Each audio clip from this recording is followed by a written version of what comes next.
மிக முக்கியமானவர் மாரி செல்வராஜ் சார். மக்கள் அது மாதிரி ரொம்ப பெரிய ப்ளஸ். அவருடைய தொடர்ந்து ஒரு 3 படங்கள்லையுமே பெருசா உழைச்சிருக்காங்க.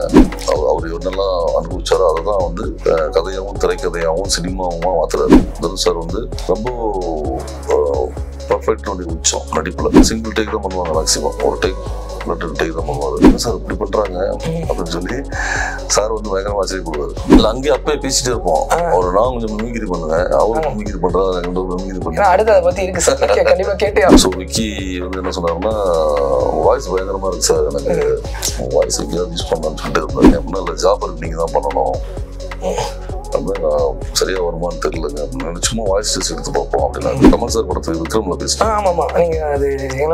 கொடுத்தேன். ஆக்சுவலி பரிகாரம் பெருமாள் நான் பண்ண வேண்டியது நாச்சியார் பண்ணிட்டதுனால அது பண்ண முடியாம போச்சு.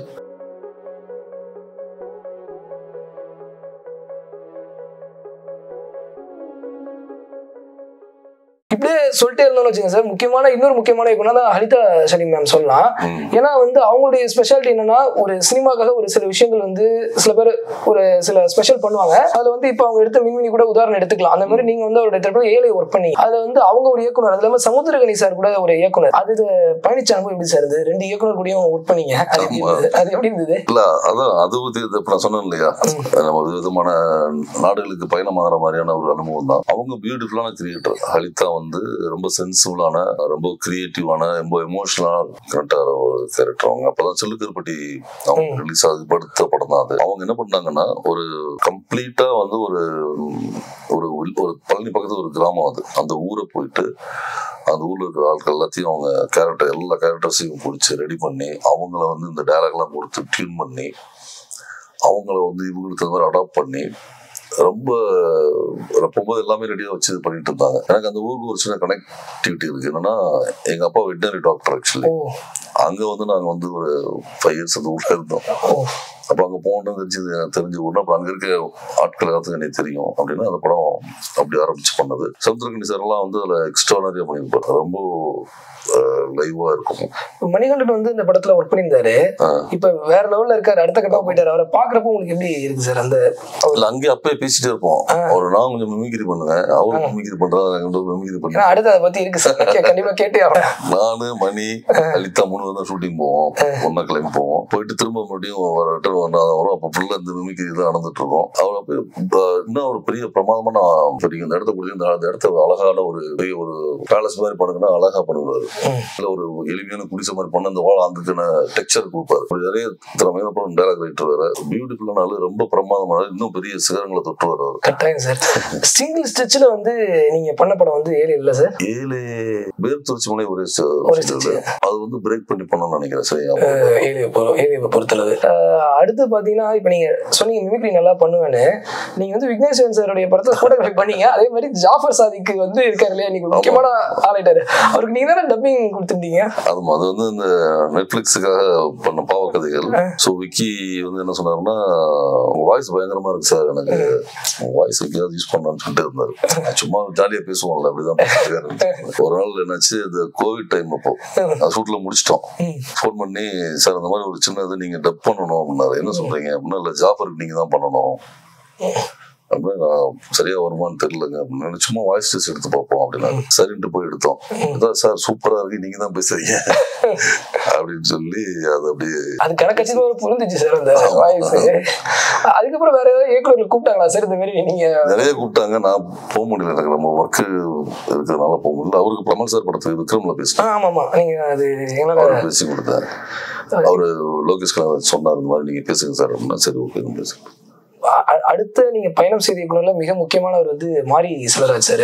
ஒரு வேறு விதமான சினிமா அவரை கொடுத்தாருன்னு கட்டாயம் நம்ம சொல்லி ஆகணும், மறுக்கவும் இயலாது. அப்படி உங்களோட அவர் 2வது படம் தான் கொலாபரேட் பண்றாரு. அதாவது கர்ணன் அப்படிங்கிற திரைப்படம். முக்கியமா தனுஷ் சார் கூட அந்த படத்துல பயணம் செய்யறாரு. அது எப்படி இருந்தது சார்? முக்கியமா மலையாள ஆர்டிஸ்ட்ங்கிறது உங்களுக்கு ஒரு தொடர்ச்சியா டிராவல் பண்ணிட்டு இருக்கீங்க. லால் சார் ஒரு மிகச்சிறந்த எழுத்தாளரும் கூட, டைரக்டரும் கூட.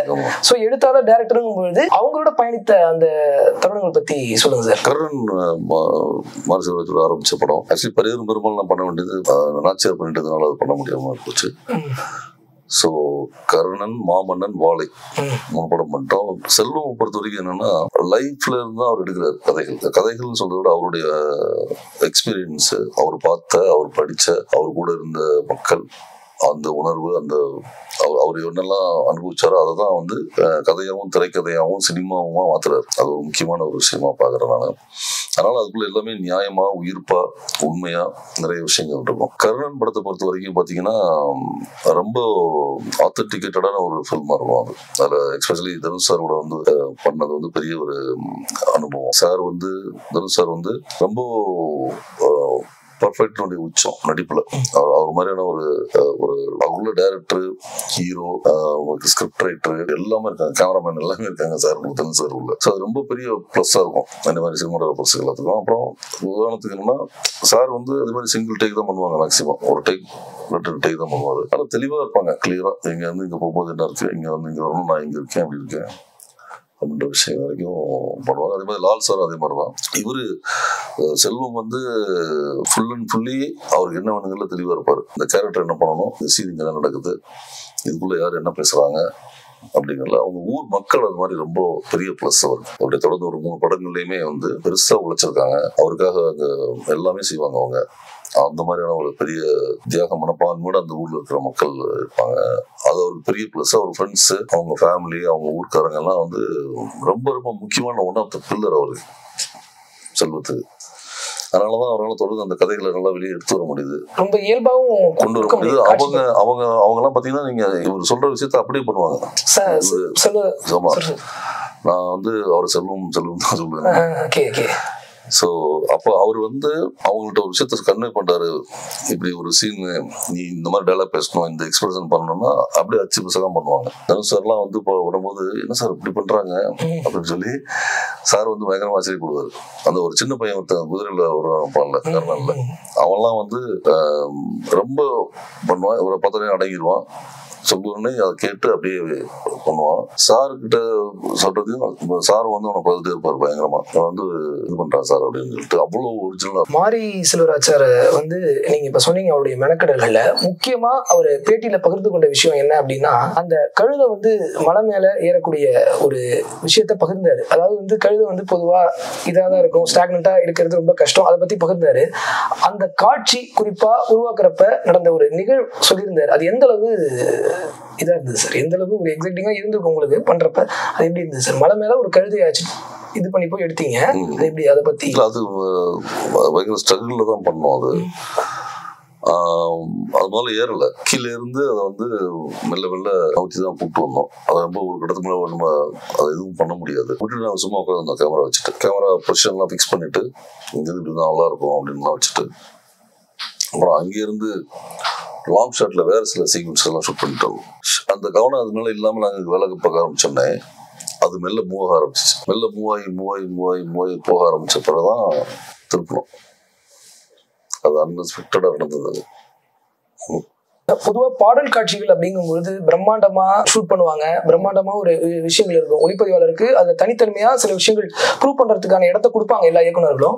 மாரி செல்வராஜ் சார் பொறுத்தளவு அது பிரம்மாண்டமா எடுக்கிறத தாண்டி அது பாடலா நம்ம பாக்குறப்ப ஒரு சில விஷயத்த கடத்துது. உணர்வுக்கு வந்து நம்ம சொல்ல போனா கண்டா வர சொல்லுங்க அப்படின்னு முதல் பாட்டு ஒரு பேங்க ஆரம்பிக்குது. அதை நீங்க சொல்ல போனா பெருசா வந்து ஒரு மனிதர்கள் அவங்களுடைய உணர்வுகள் தான் கடத்துது. அதே மாதிரியே வந்துட்டு தட்டா அந்த பாடலா இருக்கட்டும், அதே மாதிரி வந்துட்டு அது படத்துல வரக்கூடிய பாடல் இருக்கட்டும், அது பொதுவா எப்படி உருவாகுது சார்? அவர் வந்து உங்கள்கிட்ட அந்த பாடல் காட்சிகள் அமைக்கிறத பத்தி உங்கள்கிட்ட பகிர்வாரு.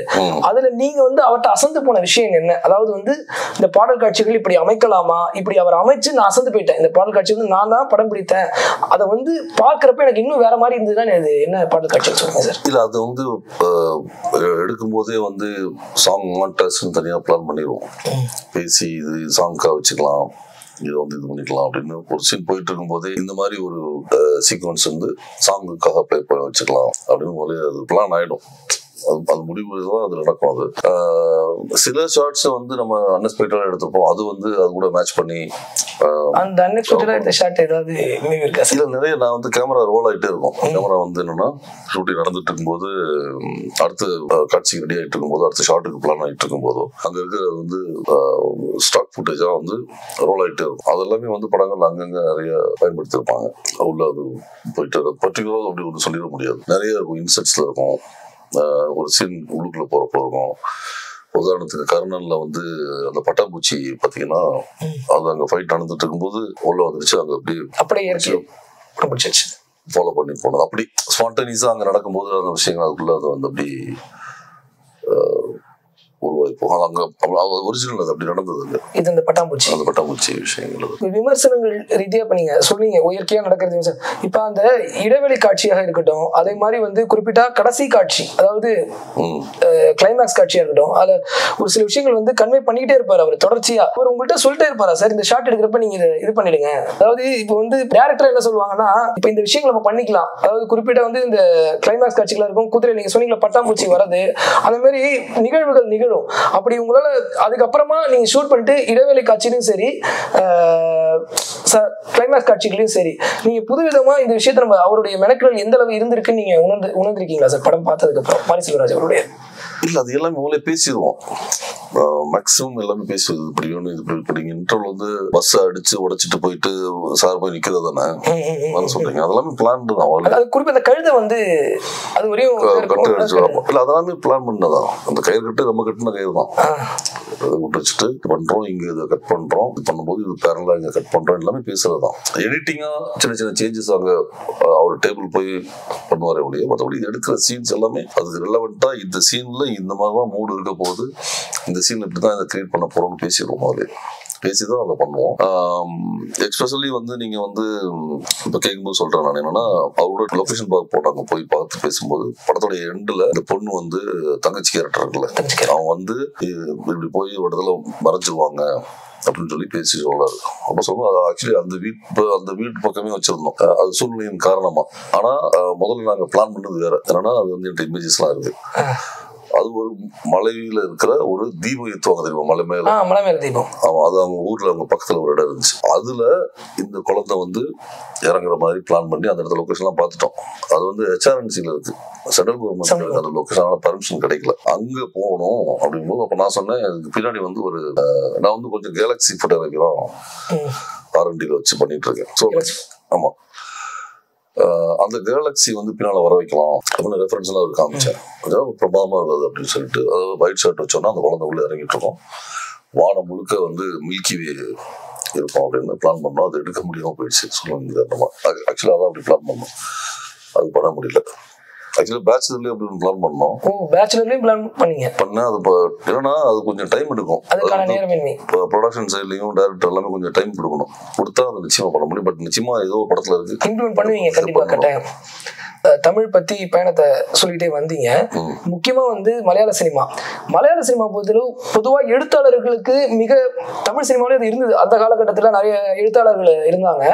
பர்டிகுலர்லி வந்து சக்தி கிருஷ்ணசாமி, நிறைய பேரை சொல்லலாம், பர்டிகுலரா எழுத்தாளர்கள் இருந்தாங்க, நிறைய பேர் மதிப்பு கொடுக்கப்பட்டது, இப்பயும் கொடுக்குறாங்க. இருந்தாலும் மலையாள சினிமால இப்பயுமே வந்து அந்த எழுத்தாளருக்கான மதிப்பு இருக்கு.